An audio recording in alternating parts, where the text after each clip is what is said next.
Welcome friends. स्वागतम दोस्तों। Clinic में या हॉस्पिटल में पेशेंट को हैंडल करते समय कई इमरजेंसी का सामना करना पड़ता है, जिसमें कि एक इमरजेंसी ऐसी है जिसमें मरीज को इंजेक्शन लगाते ही इंजेक्शन रिएक्शन कर जाता है, मरीज बेहोशी की स्थिति में आ जाता है, मरीज की श्वास फूल जाती है, ब्लड प्रेशर तथा पल्स अचानक से गिरने लग जाती है। और ऐसी स्थिति को अगर हैंडल करना नहीं आता है तो प्रैक्टिशनर के हाथ पांव फूल जाते हैं और मरीज की जान पर भी बनाती है। इसी कारण से आज की इस वीडियो में हम जानेंगे यदि इस तरह की इमरजेंसी कंडीशन हो जाए तो उसको डॉक्टर द्वारा किस तरह से हैंडल किया जाता है, कौन कौन सी दवाइयाँ उसमें दी जाती है और क्या सावधानी रखनी होती है जिससे कि इस तरह की कंडीशन नहीं हो। तो पूरी जानकारी के लिए वीडियो पर अंत तक बने रहें। मैं हूं आपका होस्ट मोहित आदिज, आप देख रहे हैं अपना YouTube channel learn about medicine. चलिए आज पे कुछ नया सीखते हैं।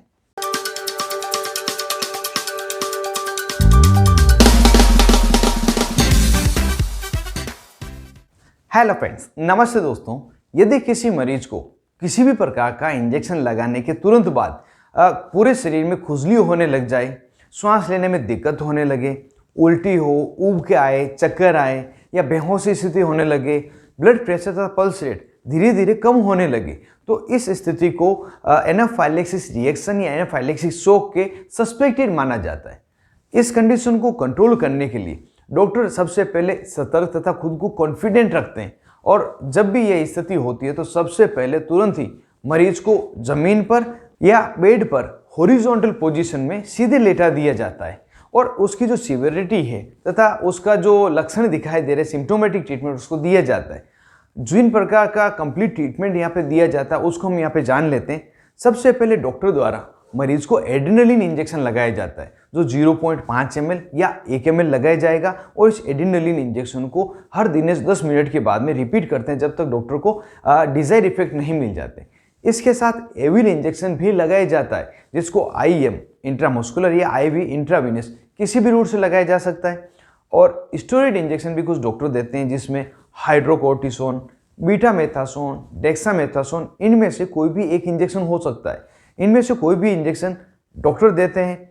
साथ ही यदि किसी मरीज का ब्लड प्रेशर धीरे धीरे डाउन हो रहा है तो उसे मेफेंटेरिन नाम का एक इंजेक्शन दिया जाता है जो गिरे हुए ब्लड प्रेशर को नॉर्मल तक लाने में हेल्प करता है। साथ ही DNS या RL 500 ml की जो ग्लूकोज की बोतलें ड्रिप है उन्हें लगाई जाती है। और मरीज में श्वास की दिक्कत को दूर करने के लिए डॉक्टर द्वारा एसिब्रोफाइलिन इंजेक्शन लगाया जाता है जिससे कि श्वास संबंधी जो समस्या है उसको भी दूर किया जा सके। इस तरह से अलग अलग यह इंजेक्शन लगाकर उस इमरजेंसी कंडीशन को एक बार टैकल किया जाता है और फिर ब्लड प्रेशर तथा पल्स को रेगुलर मॉनिटर किया जाता है जब तक कि वह स्टेबल नहीं हो जाए। मॉनिटरिंग में अगर ब्लड प्रेशर तथा पल्स रेट नॉर्मल आती है इसका मतलब पेशेंट खतरे से बाहर है, नॉर्मल कंडीशन में आ गए हैं। तो इस तरह से इस इमरजेंसी कंडीशन को टैकल किया जाता है। बिल्कुल ही छोटे तरीके से मैंने आपको बताया कौन कौन से इंजेक्शन डॉक्टर द्वारा इस इमरजेंसी कंडीशन को ट्रीट करने के लिए प्रयोग लिए जाते हैं।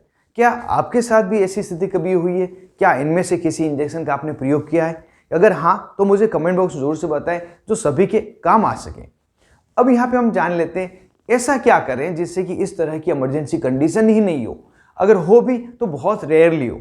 तो उसके लिए सबसे बड़ी जो सावधानी होती है वह यह होती है कि किसी भी प्रकार का इंजेक्शन जिसको यहाँ पे आप लिस्टेड देख पा रहे हैं स्क्रीन पे, यह लगाने से पहले मरीज को टेस्ट करना होता है जिसको हम AST टेस्ट कहते हैं। यह सेंसिटिविटी टेस्ट है। यह लगाने पर हमें पता चल जाता है क्या मरीज को ये इंजेक्शन सूट कर रहा है या सूट नहीं कर रहा है। अगर ये AST टेस्ट फेल होता है तो उसमें मरीज को इंजेक्शन नहीं लगाया जाता और AST टेस्ट में अगर पास हो जाते हैं तो ये इंजेक्शन लगाया जाता है।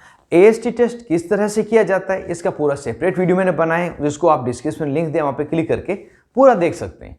साथ ही एक कंडीशन और होती है कि कुछ इंजेक्शन मरीज आपके पास लेके आते हैं, बोलते हैं यह इंजेक्शन मैंने या तो लास्ट बार लगाया था या रेगुलरली अभी मुझे चल रहा है। तो उस स्थिति में भी आप बिना AST किए उस इंजेक्शन को आप नहीं लगाएं। क्या पता कि वो आपके यहाँ पे रिएक्शन कर जाए और कुछ प्रॉब्लम का सामना आपको करना पड़े। एक और स्थिति है जिसमें आप जब भी कोई तरह का इंजेक्शन लगाते मरीज को हॉरिजॉन्टल पोजीशन में लेटा कर या टेबल पे लेटा कर ही लगाएं, चाहे IV ही क्यों नहीं लगा रहे हो, क्योंकि जब खड़े के लगाते हैं या बैठ के लगाते हैं चांसेस है कि चक्कर आके गिर जाए या उसको किसी प्रकार की समस्या हो जाए। तो यह अगर सावधानी रखता है तो इस तरह की जो इमरजेंसी है आपको कम से कम होगी। साथ ही इस वीडियो में जिन जिन इंजेक्शन के बारे में हमने शुरुआत में जाना उन सभी इंजेक्शन को आपको क्लिनिक पे रखना बहुत ज़्यादा आवश्यक है। साथ ही अगर आप विजिट करके पेशेंट को देखते हैं, आपके विजिट बैग में यह इंजेक्शन होने चाहिए, जिससे कि किसी भी प्रकार की इमरजेंसी कंडीशन होने पर आप मरीज को यह इंजेक्शन देकर उसकी जान बचा सकें।